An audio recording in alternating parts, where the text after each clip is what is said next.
Authorities have identified the remains found in Jefferson County as 27-year-old Kelly Dwyer. Dwyer disappeared in October of 2013. She was last seen entering the apartment of Chris Zacco. Human remains were found in the town of Concord in Jefferson County over the weekend, and those remains have been identified as Dwyer's. It's the most important thing for me to do today is to acknowledge the family of Kelly Dwyer, to give our condolences, our thoughts and prayers to her family and everything that they have been going through. Police say Zacco is their only suspect in this case. He's serving time for drug and child pornography charges. A man selling ice cream was killed while crossing a busy street on Milwaukee's south side. Several people witnessed Thursday's terrible crash. It involved 3 vehicles, including a Milwaukee County bus. Friends of the victim say he had just moved here from Mexico. They have set up a memorial at the scene. Dontre Hamilton's family is on their way to Washington, D.C. for the Million Moms March. The rally is for mothers of men killed by police or other violence. Former Milwaukee police officer Christopher Manny shot and killed Hamilton at Red Arrow Park last April. The Hamiltons will be joined by other activists, including the mother of Derek Williams. Every situation is different, but it's the same. You know what I mean? Everyone's hurt in some kind of way. So I feel as long as we holding hands, we stand for something. When we let go, we don't stand for nothing.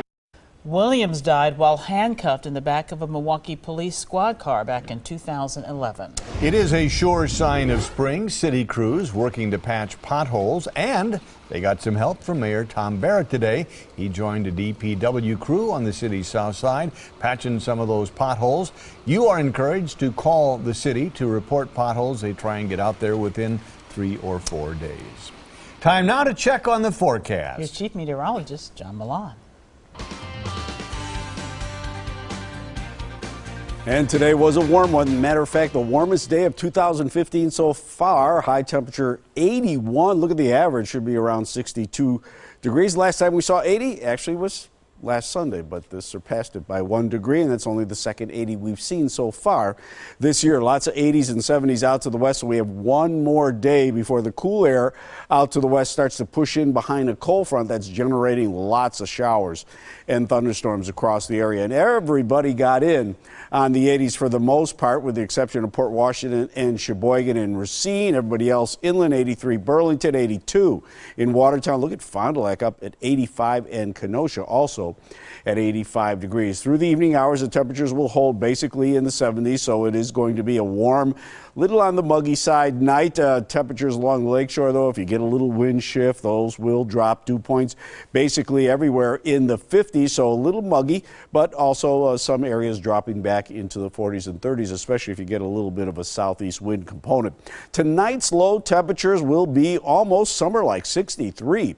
Waukesha 62, in Milwaukee, a little cooler in Racine, 56 there, and only 52 in Port Washington. We've been watching through the evening hours, the clouds off and on. Now we're watching an area of showers and some thunderstorms, but they are diminishing rapidly. So I think if we see anything tonight, it'll be a stray shower. Computer models showing the same thing. We're waiting for this cold front to come in from the west, and tomorrow evening and afternoon, that's our best opportunity of seeing a strong thunderstorm. Then the cold front is through, and we bring in cooler air for the upcoming weekend. So here's what we're looking at close up. By about 9 o'clock this evening, a stray shower possible. And then right through the day tomorrow, maybe in the afternoon, we start to see a little bit of a shower or an isolated thunderstorm.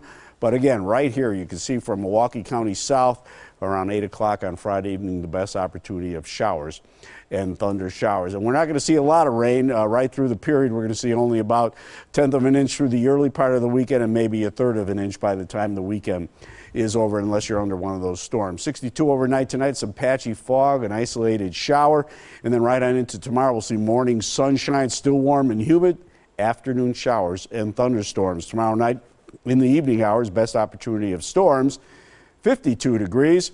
And right on into Saturday, we start to cool down with temperatures only around 57 in the city, 63 inland, and we could still see an isolated shower. Your 7-day forecast for Mother's Day, unfortunately, a chance of a shower, maybe an isolated storm, and 56.